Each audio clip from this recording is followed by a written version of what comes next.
Doctors see shit that would make your skin crawl. Sometimes it involves literal shit.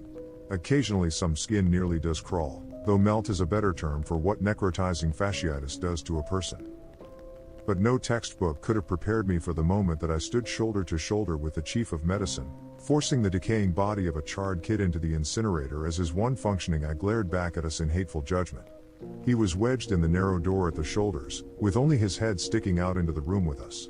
His jaw had long since fallen off, and the rotting tongue danced above his inverted face like a charmed snake. "Dr. Scrit," I whispered in a quavering voice, "what are we supposed to do? We're bound by primum non nocere, so don't we have to? You are bound to help the living, Dr. Aphelis, which includes me and possibly yourself if you help me out right fucking now." She grunted this while moving her hands to the top of the boy's head. As she pushed, the entirety of his scalp slid off like a flaky scab ripped from a wounded leg. A fresh, clean, white skull shined from underneath as the boy's torn skin dropped to the floor like so much ground beef. They are easier to grab without the skin. Push down on its head. Then she batted his tongue away like an annoying fly and pressed deeply into his shoulders. Her fingers disappeared into his flesh like a boot into thick mud. Dazed, I pushed against the boy's exposed bone. I was shocked to realize how cold it was, and how it twitched as he fruitlessly tried to bite me with a jaw that didn't exist. I hate to give away the ending of this story, but you're going to be real surprised what this thing can do in about 10 seconds if you continue fondling it with the restrained intensity reserved for jerking off an octogenarian. "Push!" she yelled as she leaned in. The body slid into the incinerator with the gentle resistance of a bowel movement. Once inside, the boy screamed. Dr. Scrit shoved me violently aside, slammed a padlock into place, then spun the dial. I looked back at her in shock. She was a bitch, for certain, but she'd never touched me before. Still, I was a first-year intern. The chief of medicine could pretty much force me to eat pus and call it ice cream. "Dr. Scrit," I asked shakily, "why did you put a padlock on the incinerator?" The shrieking from beyond the lock was loud enough to shake the floor. "Turn it on," she commanded me. "Where are the—" She pushed me away once more and frantically clutched at a series of buttons that had been behind me. "Dr. Scrit," I yelled in response to the shove, "why are you—" Slam. Slam.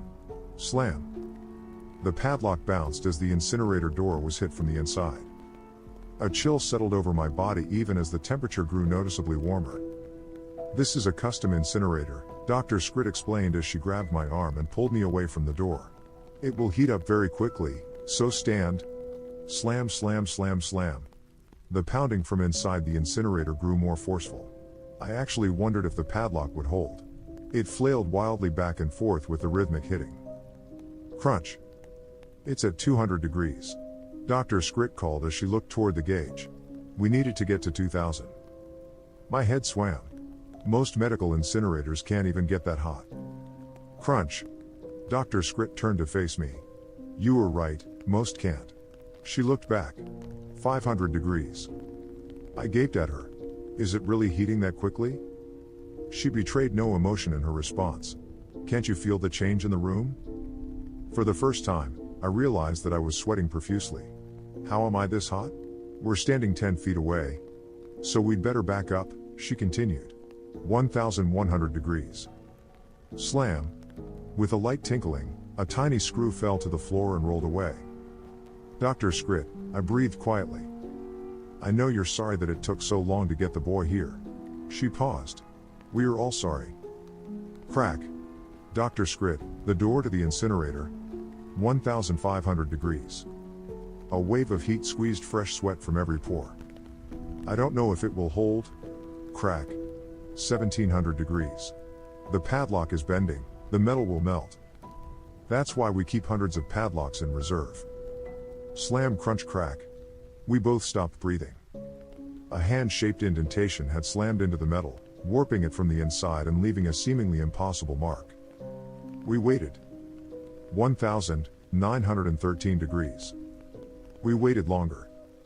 Nothing happened. Sweat stung my eyes so badly that I couldn't see. When I wiped it away, I found that my arm was even saltier, rendering the pain worse.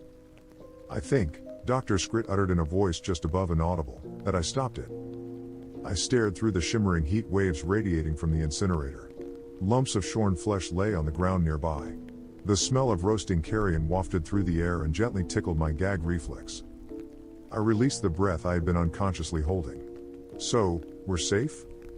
The door to the morgue slammed open, and another intern sprinted inside. I recognized him as J.D., a nervous guy who looked like he was in perpetual shock. Dr. Scrit. He called across the room. It's Dr. Brutzen, Rule 10. Despite the heat, a chill settled over the room that could have frozen my ass cheeks together.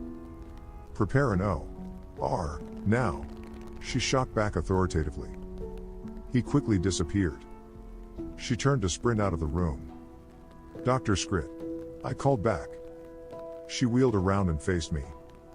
What should I do about the incinerator? She stared back like I had a dick instead of a nose. You should learn to know when things are dead, Dr. Aphelis. Enough haunts our lives without us carrying those who have left us behind. Then she turned around to rush out of the room. If you want to provide a modicum of usefulness, you can take a gurney out to Court Street. The roof is a long way from here. With that, she disappeared out the door. What the fuck was Rule 10? My hand flew to my pocket.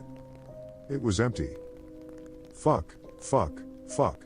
The list must have fallen out while I'd been hauling the human mush into the incinerator. I'd needed a classmate to die before I could see the list of rules. But once it was so easily accessible, I'd just taken it for granted. I swore to learn a lesson from this, and knew that I wouldn't. I'd read the rules once. Why would I need a gurney? I decided to sprint outside and find out what was happening first. The chilly night air latched onto my cold sweat, sending chills into every crevice in my body. I ran. And I saw nothing. There was no traffic. There were no people. I looked left, right, and left again. Then I looked up. Oh, shit. That was Rule 10. Dr. Brutzen was standing a few feet from the edge of the roof. In the nearly full moon, I could see his body jittering like it was held by marionette strings. The entire scene was wrong.